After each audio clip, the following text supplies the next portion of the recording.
Ganesh. I am from the Department of Mechanical Engineering, PVC Engineering College, Waterloo, working as assistant professor.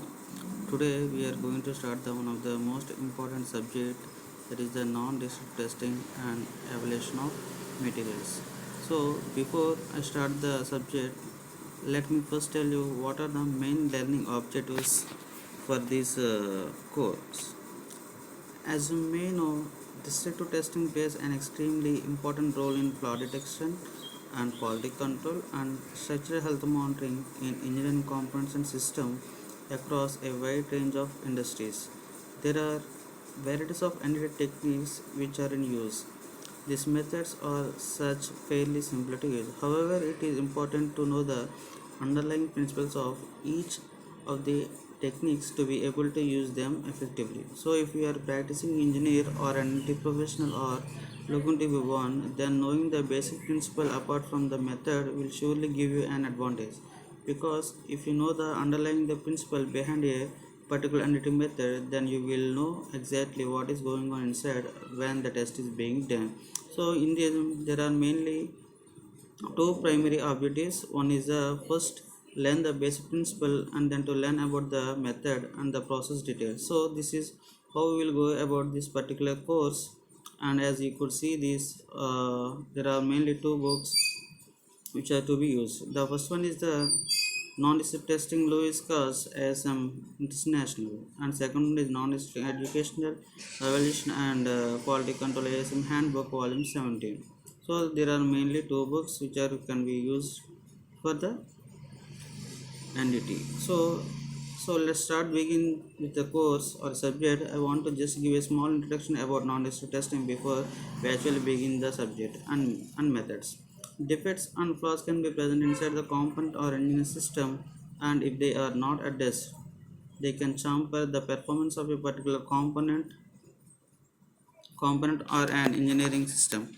The defects can also reduce the life of the component and make them lead to failure if they are not detected and addressed. So it is important to detect the defects to able to take collective measures so that the performance of the system is not hampered and you do not end up with the failure in an engineering system. But the thing is, if once a component is made, you cannot destroy it, you cannot break it again to see if there is a defect inside it. So that that is where the NDT methods come into picture, where you can detect the defect, you can detect the flaw without destroying the component. So in this there are mainly two primary objectives of NDT. You need to ensure that the component is free of defects and flaws, otherwise the performance of the component will be seriously affected. So that is before the component is used.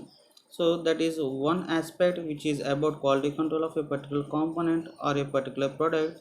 Now when this component is being used in a particular system, there are possibilities that some kind of flaws or defects can be developed during the service. So there are again NDT methods come into picture, where wherein during in service condition you will able to check and detect if there is any flaw or any damage which is developed in the system which may affect either the performance of or life of the system. So this is the second objective, that is to determine or maintenance and do health monitoring of a given system or component when it is in use. So there are two primary objects doing NDT. So and coming to the next one, introduction about the NDT. So let's start the course. Having said that, now if we come to NDT methods, we are going to cover all the commonly used NDT techniques and what we are going to do in this subject.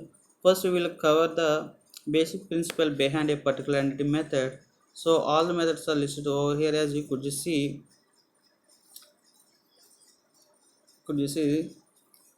Now, if you talk about the methods and their classification, NDT methods can be mainly broadly classified into two categories. One is NDT, surface NDT, and another one is bulk NDT. So, this depends on whether the defect or the flaw, whether it is located on the surface or it is located inside the bulk or volume of the component or the material which is being tested. If you know beforehand, the most of the your defects are going to be limited on the surface, so then you need to select a surface NDT method. Similarly, if you know that defects are going to be inside the material below the surface, then you select the bulk or volume entity method. So the different methods which are listed over here, some of them will fall under the first category of surface entity and some of them will fall under the second category. So liquid penetrating test inspection or LPI, or the next one magnetic particle inspection and eddy current testing are fall under the first category, that is surface entity. And coming to the next one, other hand technique like ultrasonic testing, radiographic testing and acoustic emission testing will fall under the second category, which is a bulk or volume entity. And there are some technique like, for example, the ultrasonic testing which can do both. It can do surface entity as well. It is can also be used for bulk or volume entity. So there are all other techniques that will be covered in this particular subject. So before you use any entity techniques to detect flaws, what do you first do? You try and see visually or on the external surface of a component.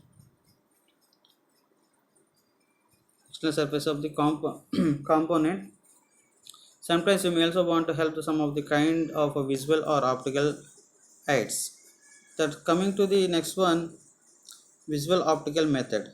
So in this visual optical method, I say that first topic, the series of lecture will be on this visual optical method. That means it's extremely on the surface of the component of your part.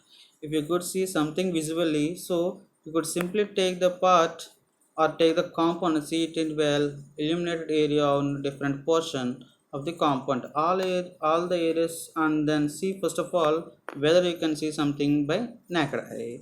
If you do not see anything by the naked eye, then you can take the help of some visual aids. For example, you can use magnifying lens or light microscope or visual aids like that, so which will enhance the visibility of the surface of the component, and then you see using a magnifying glass if something is visible extremely on the surface of the component or not.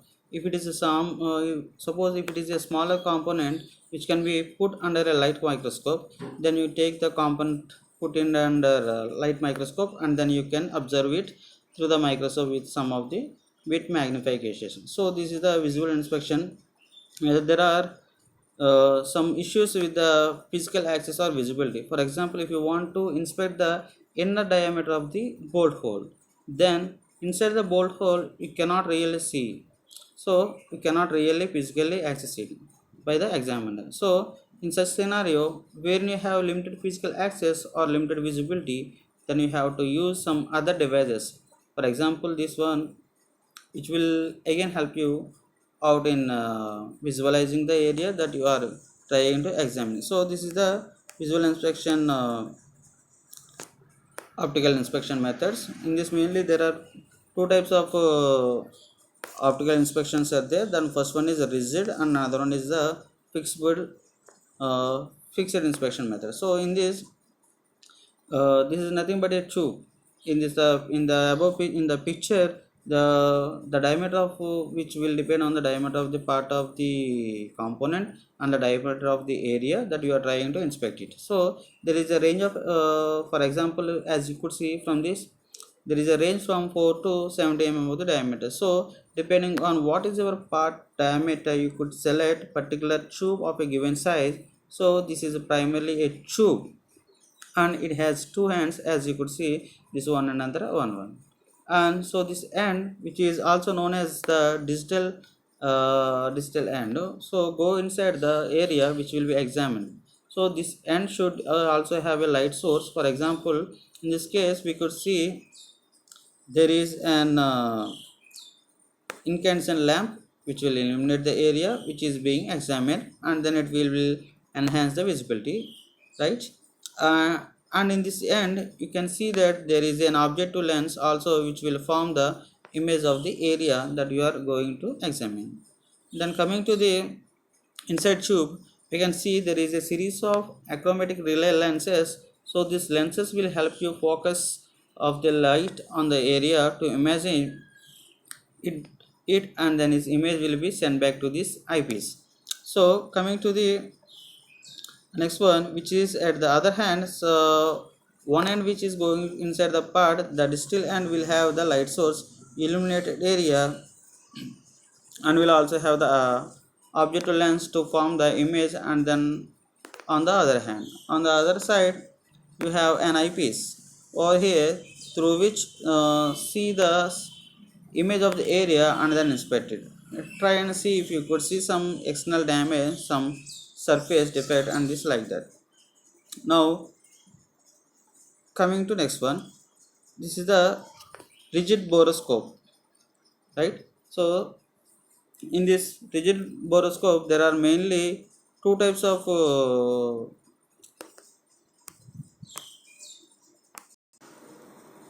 so in this rigid borescope there is a main component is the shaft, which is basically the tube that contains the light guide bundles in order to form the image. But this tube can be rotated, so there is a rotating shaft in this case to give you a kind of orbital scan around the area which is being examined. So you could see from this end, that is the eyepiece. So uh, a kind of orbital can be rotated around which is being examined. So you can see that from this end, so this end which is going to be inside the area being examined, and this light guide bundle, so which is inside the shaft. Because of this rotational motion, this will provide you an orbital scan that will illuminate and enhance the field of the view. So this is the advantage of the, in this case, or the fixed one, wherever you do not have any movement at all. So in this case we have rotating shaft, and that will improve or broaden up the field of view. So there are two parts, one is the tube, and next one which is going inside the area being examined, and this primarily contains light guide bundle to illuminate the area and also to form the image. So this will be connected to a light source. On the other hand, you have an eyepiece connected, and there is some mechanical attachment over here through which would able to control this rotation or the orbital scan. So there is a control unit, small control unit over here, which will control the rotational motion of the rotating shaft. So and then at this end you have that eyepiece through which the image which is formed at this end, then try and analyze. If you could see something, some visual defects or some visual damage are on the external surface of the part. So this is the about the rigid kind of a borescope. Coming to the flexible, next one, flexible borescope. So this is the flexible borescope.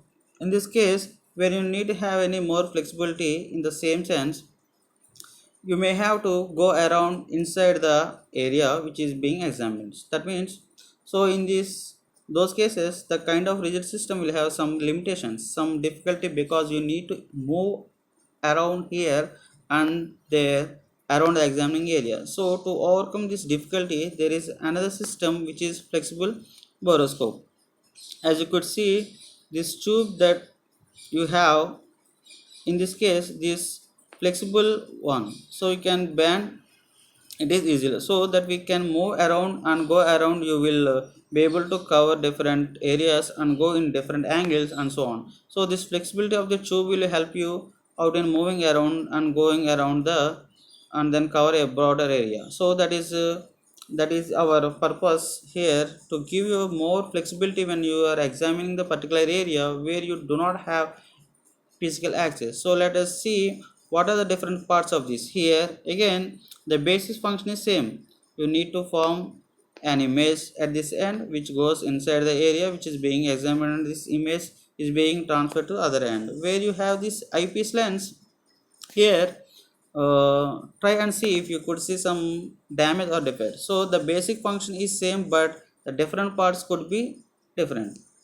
So in this case, there are basically two light guide bundles. One is from the image and to carry the light to the area being examined to illuminate it, and also to form the image. And there is one more light bundle which is known as the image guide. So both of these are made of optical fibers, thin optical fibers, which are of the size around to 3 mm to 30 mm diameter. So with the help of this image, the guide bundle and light guide bundle, which made of optical fibers, you would able to form the image first. So this will be connected to a light source, as I said, to carry the light all the way to examining the illuminated area and then form the image, and then once the image is formed. At this end, at this at this end and here again you could see you have objective lens to form the image, and once the image is formed this will be transferred through this image guide bundle to the eyepiece, and then you will be able to see it. So this will be give one more possibility of connecting CCD image sensor at this end instead of objective lens, so that you will be able to capture digital images. So if you have digital camera and if you connect the CCD sensor at this end, on the other hand you can have a digital camera and capturing digital image. So this is the other advantage of the particular devices which flexible apart from the flexibility of the borescope. And coming to the next one, applications of borescope. So in this I said that in the beginning this is particularly useful in areas where we have limited physical access or you have limited visibility of these particular components, so such as inner diameter of bolt holes or similar hollow parts. So in this kind of areas where you need to go inside a hole or inside a bore, you can use this borescope to help out in analyzing the inner surface. If you have parts which are very small, for example junctions in the electric components, we have problem in the visibility. So in this case the visibility is limited, so here again the borescope can be used. You can illuminate the area first and then you can capture the image. Next, magnify a bit, so it will enhance the visibility and you will be able to see the junctions and the smaller parts. Like that you would be able to see if there are externally damaged or not. And finally it can also be used for visual inspection of difficult to reach areas in bigger system or bigger structures. For example in aircrafts, in parts such as some parts of the engine, if you go to the inner areas of the engine where the examiner really does not have physical access, direct physical access. So in those areas again the borescope are quite useful, wherein you can take that and you can put the inside a hole or things like that where you do not have physical access. Having that, these are a fine you can do. It is using some kind of visual optical aid or usable borescope, but this limited to certain extent of inspection. So you cannot beyond that means of you have something underneath. So if you have something below the surface or the bulk of the component, the bulk of the material which is not visible to the naked eye, then this particular technique cannot be used.